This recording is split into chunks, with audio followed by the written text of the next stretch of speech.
Hey everybody, it's Tim Selby here. I am on the iconic rabbit ears right now, and I got my dogs with me here that I'm trying to keep from falling off a cliff.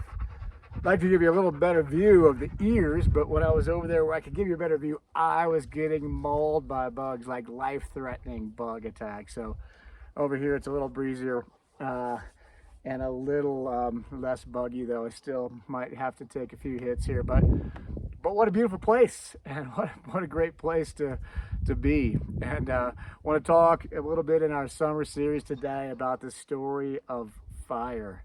Such an amazing story. We all know the experience of being drawn to a campfire, whether that campfire is somewhere in the forest, in the woods, or maybe it's up above tree line by a mountain at a high alpine lake, or maybe it's at the beach with the sound of the ocean in the distance there, or maybe it's in your backyard as the stars come out on a summer night. We all know that feeling of being drawn to the fire. What is it that draws us? Obviously the fire it's warm, right? But it's also light. I bet it's also deep in our DNA that the fire is protection. As for so long in the human story, the fire has been a protective element. It's also transformation as this wood turns into heat and goes into the world. Coco, come here. It turns into heat and goes into the world. It's transformation. It's mesmerizing. It just draws us in. It's such a beautiful thing. So I hope this summer you find yourself at some point around a fire. Something happens around the fire as well. There's an opening of the heart, maybe an opening of the spirit. You know that feeling. There was an anthropologist by the name of Polly Weissner who once lived 174 days with the Kung Bushmen of Botswana and Namibia. And on these 174 days, she chronicled all their conversations. And then afterwards, when she looked back at it, you know what she saw? She saw that there was a different kind of conversation that happened in the daytime and another kind of conversation that happened around the campfire. 80% of conversations in the daytime were sort of around productivity, around utilitarian things, about, getting things done and getting things taken care of. But at night, around the fire, 80% of the conversations around the fire were about spirituality, celebration, singing, dancing, the telling of stories. Such a different experience, that opening of the heart and soul. I don't know what kind of conversations you had around the fire. I've had many spiritual conversations around the campfire. Also conversations about, are there UFOs? Is there other life out there? Have they come here to visit us? Wait, what's that light in the sky? If you had those kind of conversations, maybe you talked about people you love, things that are important to you, the meaning of life, all of it. Beautiful conversations happen around the fire. And it takes us maybe to the ultimate question of meaning and purpose. And where did it all come from? And how did we get here? Well, as people of faith, we have three amazing origin stories that we can draw upon. One comes from the Hebrew tradition, the Hebrew scriptures, the book of Genesis. It says, in the beginning, when the earth was dark and void, and the Spirit of God hovered upon the face of the dark waters. Wow, it's such a beautiful image. And there in that darkness, with the Spirit and the water, God spoke, and God said, let there be light. And there was light.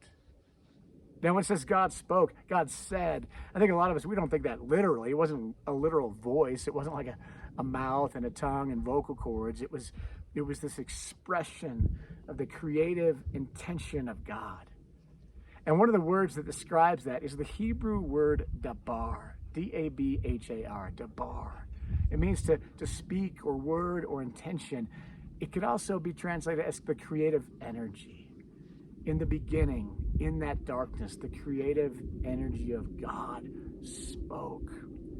And light came into being. Light being the very first thing on that first day. And God saw that it was good. Such an amazing story from the Hebrew tradition. And then in our Christian tradition, in the Gospel of John, when the Gospel of John, the writer begins to tell the story of the beginning, You see, this story was that writer's story too. Most of those early followers of Jesus were Jewish, and they knew this story from Genesis. This was a part of their story. And then the writer of the Gospel of John links his beginning of the Christian story to that origin story in Genesis with these words. In the beginning, the exact same words that is the first words in Genesis, in the beginning.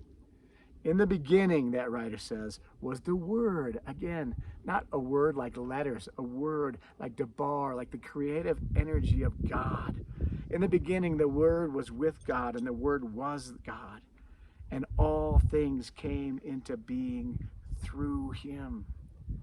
What has come into being in him is life, and that life was the light of all people. The light shines in the darkness, and the darkness does not overcome it. Do you hear the amazing similarity?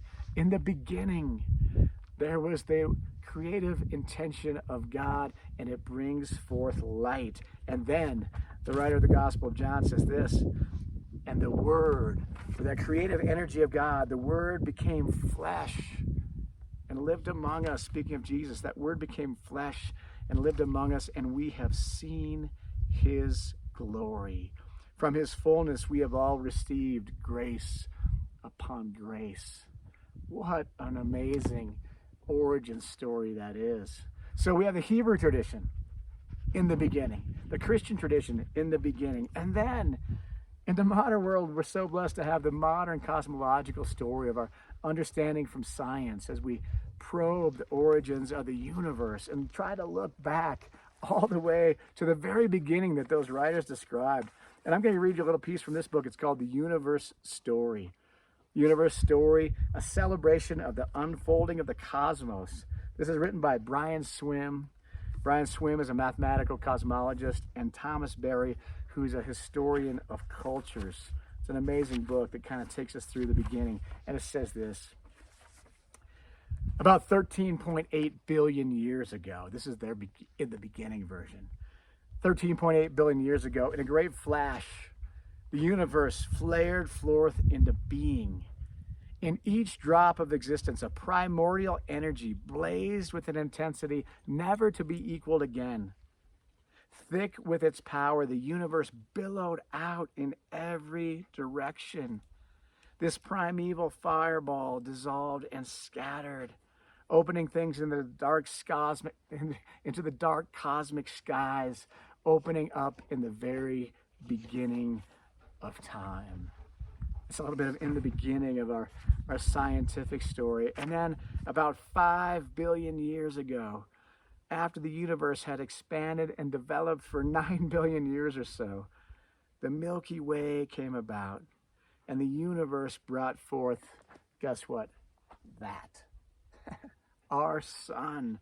Our sun came into being, and as it came into being, it spawned off the elements that would be a cloud of matter and gas out of which would arise what we call the solar system, including this amazing and beautiful place that we call Earth.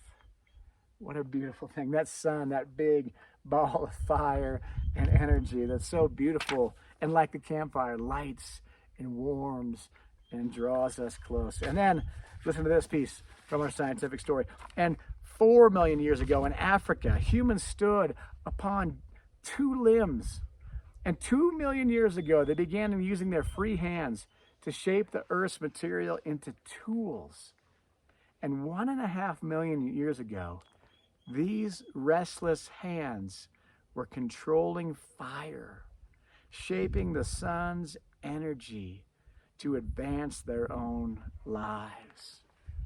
Wow. Fire. We held fire in our hands and controlled the fire. And that fire has become a very big part of our faith story, so embedded in our story of faith. From the light that shines in the beginning of time, to God who speaks to Moses in a burning bush on a mountain, just like this one speaks to him in the fire on a mountain, to the pillar of fire that guided the people in the night when they were lost and wandering, to the story of Jesus, the resurrected Christ, who got together one last time with his friends. Guess where? On the side of a lake around a campfire. Now, I bet Jesus spent a whole lot of time around a campfire, those wandering misfits as they were, not having homes, not having a place to live, but traveling from place to place. When that sun went down and the coolness of the evening came in, they would strike up a fire. And I bet around that fire, I bet Jesus taught more to those disciples about the kingdom of God around a campfire than any other place. In our Methodist tradition, we have a cross and flame. We got the flame right in that logo.